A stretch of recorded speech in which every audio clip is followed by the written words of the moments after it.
passions communes le vélo de montagne. L'une le fait sur les circuits provinciaux et nationaux et l'autre le fait par plaisir. Tout comme la jeune cycliste Raphaël Carrier, Noémie Tremblay, courtière immobilière, aime le rouler son lac. En appui à notre championne canadienne, Noémie organise un événement au profit de l'athlète de Lac-Beauport. Derrière la courtière immobilière, il y a la passionnée de sport et tout particulièrement de vélo de montagne. C'est donc tout naturel pour Noémie Tremblay d'encourager les athlètes locaux, d'autant plus quand on a vu grandir l'un d'eux. Petite Raphaël, devenue grande, se ferait aujourd'hui un chemin des plus enviables. Pour qu'elle participe à des camps d'entraînement ici et à l'international, pour que le rêve olympique de notre championne canadienne puisse se réaliser, Noémie organise une levée fonds sous forme de 5 à 7 en formule de cocktail dînatoire à la buvette du Moulin le 27 avril prochain. Plaisir et musique et belles rencontres réunies pour soutenir la belle Raphaël. Rendez-vous à la page 14 de l'Écho du Lac pour lire l'article complet. Lors de la séance du conseil municipal du 21 mars dernier, Mme France Fortier, mairesse, a lu un touchant message pour remercier Mme Patricia Fortier qui a pris sa retraite après plus de 44 ans au service de la ville. Elle occupait le poste d'agente de gestion financière. Durant toutes ces années, elle a su démontrer sa grande valeur, sa rigueur au travail, sa polyvalence au sein de notre administration municipale. Ses connaissances très approfondies dépassaient largement son domaine d'expertise. Elle connaissait pratiquement le nom de tous les citoyens de la ville. Au fil du temps, son expérience et ses connaissances incroyables ont fait d'elle une véritable mémoire vivante, presque une encyclopédie municipale. D'une grande disponibilité, elle touchait à tout. La réception des permis, les tâches administratives, la gestion des évaluations, la perception des taxes municipales, en passant par le titre de secrétaire d'élection. Elle s'est également impliquée dans la sécurité civile et a même contribué à l'évacuation des citoyens lors de l'inondation historique de 1992. Patricia possédait un esprit de communauté hors du commun. On peut dire qu'elle avait l'administration municipale tatouée sur le cœur. Son sentiment d'appartenance et sa participation à la vie communautaire ont fait d'elle une femme très impliquée dans son milieu. Elle a été une employée loyale et dévouée, un vrai pilier. Jamais malade, toujours au poste et prête à servir au meilleur d'elle-même, elle est devenue, malgré elle, une référence en termes de standards de qualité pour l'ensemble des employés de la ville. Lisez l'article complet à la page 2 du journal Le Lavallois pour en apprendre davantage à ce sujet. Et maintenant, du côté de Stoneham, avec la crue printanière, la situation actuelle est en mode veille inondation dans les secteurs des chemins Crawford et Grande Ligne. Vos services de sécurité incendie et des travaux publics sont déjà en alerte et seront mobilisés dans les secteurs ciblés au besoin. Il vous invite à rester vigilant et à visiter le site de la Sécurité civile si vous avez besoin d'informations sur la gestion des inondations. Ayez en tout temps à la maison une trousse d'urgence, par exemple, un sac à dos ou un bac contenant des articles nécessaires pour permettre à votre famille de subsister pendant les 3 premiers jours d'un sinistre. Visitez la section Actualité du site web www.villestoneham.com pour obtenir de l'information sur la gestion des inondations. La municipalité vous invite à être vigilant et prévoyant. Les annonces concernant la mobilité active à Québec se succèdent depuis le retour de mission en Scandinavie du maire Bruno Marchand. Après avoir annoncé l'aménagement d'une nouvelle voie cyclable sur le chemin Sainte-Foy et participé à une annonce d'accès transport viable concernant le mois du vélo, voilà que le vice-président du comité exécutif Pierre-Luc Lachance annonce la mise en œuvre de 21 projets d'aménagement favorisant la mobilité active. Ces 21 projets totaliseront 13,7 km de liens cyclables et représentent des investissements de 12 millions de dollars de la part de la Ville de Québec. Parmi les nouveaux projets dévoilés, on retrouve le réaménagement complet de la rue Caron, la mise à niveau des liens cyclables sur le boulevard du Loiret et sur la rue Monseigneur-Plessis, ainsi que le réaménagement de l'avenue Coubertin avec l'implantation d'un lien cyclo-piétonnier, du verdissement et l'aménagement d'un corridor de biodiversité. Ces nouveaux projets permettent à tous les citoyens, qu'ils soient en voiture, à pied ou à vélo, de se déplacer de façon plus sécuritaire. En repensant l'aménagement de la voie publique, on offre à tous des options de déplacement plus faciles et confortables. Investir dans la mobilité active, c'est offrir des alternatives de transport à tous les citoyens, des options faibles en carbone qui encouragent la santé durable. Tous les citoyens y sont gagnants, a mentionné M. Lachance en soutenant qu'il ne s'agit pas de la dernière annonce en matière de mobilité durable. Rendez-vous sur le site web de Métromédia pour obtenir plus d'informations sur ces projets. C'est le 13 mai prochain qu'aura lieu à Lac-Beauport la 4e édition du 5 km route La Clinique du coureur. Bien connue des Québécois, cette course est la plus accessible et la plus relevée au Québec. C'est bien connu, le 5 km route La Clinique du coureur se veut le plus accessible grâce à sa formule « Payez ce que vous voulez » et à son format court sur terrain plat. Cette année, il repousse la barre en s'associant, entre autres, à Motivation Jeunesse.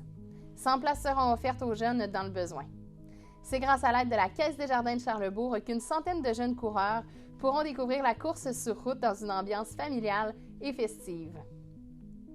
Vous êtes capable de franchir la ligne d'arrivée en moins d'1 heure? Du calibre Enveloppe pour une 3e année consécutive, la course ayant accueilli le plus de finishers sous la barre des 20 minutes au 5 km au Québec sera l'hôte des championnats québécois de 5 km sur route de la Fédération québécoise d'athlétisme dans le cadre de la Coupe Québec Viens courir. C'est l'occasion rêvée de se laisser emporter par la vague et d'aller battre votre propre chrono. Si vous avez besoin de plus de motivation, ce sont 13 400 $ en bourse, les plus grosses bourses au Québec d'ailleurs, qui seront décernées aux 5 premiers arrivés, hommes et femmes. L'idée derrière le projet est de proposer un défi accessible, peut-être la première épreuve sportive pour certains, et qui se ferait sans pression. D'ailleurs, le concept a été réfléchi pour s'assurer qu'il soit à la portée de tous. La course est ainsi à aussi peu que 10 $. La distance est courte et elle peut être réalisée à la marche, de même qu'en famille. Ce qui anime les animateurs, c'est de créer le souvenir d'une course familiale de calibre international, de partager des sentiments de bien-être et d'accomplissement, d'être encouragé par les spectateurs et de promouvoir les saines habitudes de vie au quotidien. Pour obtenir tous les détails concernant cet événement, rendez-vous à la page 17 de l'Écho du Lac.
Venez célébrer vos étoiles de la Jacques-Cartier le 1er juin prochain au Centre communautaire Valcartier. Après une édition virtuelle en 2021, ce sera l'occasion de se rassembler et de célébrer tous ensemble les gens et les entreprises qui font de la région un milieu de vie si animé et plaisant. Le gala reconnaissance sera à nouveau animé par Marie-Christine Leblanc, une jeune entrepreneure et animatrice de chez nous. Le billet, au coût de 75 $ plus taxes, inclut la soirée ainsi qu'un repas 3 services d'Oslo Traiteur éco-responsable avec un menu aux saveurs locales. D'autres initiatives éco-responsables ont aussi été mises sur pied pour intégrer les principes du développement durable, dont l'une de covoiturage. Pour se procurer des billets et plus de détails, visitez le mrcjacques-cartier.com, section Gala les étoiles. Les lauréats locaux du défi Ose entreprendre sont maintenant connus. Dans le volet Faire affaire ensemble, c'est la jeune entreprise de Stoneham et Tewksbury, la boîte à planter, qui a été couronnée pour ses pratiques d'approvisionnement local. Dans le volet Création d'entreprise, l'hydromillerie Dumont-Wright s'est démarquée dans la catégorie Exploitation, Transformation et Production, alors que la boîte pâtissière s'est illustrée dans la catégorie Commerce. Finalement, Aura Magie Création s'est fait remarquer dans la catégorie Service aux individus. Le jury local a également eu un coup de cœur pour l'entreprise Entovert de Sainte-Catherine-de-la-Jacques-Cartier. Les lauréats locaux poursuivent ainsi leur route vers l'échelon suivant du concours. Surveillez les différentes plateformes de la MRC pour suivre leur parcours.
Au printemps, avec le retour du climat doux, la nature s'éveille et les oiseaux nidifient et s'accouplent.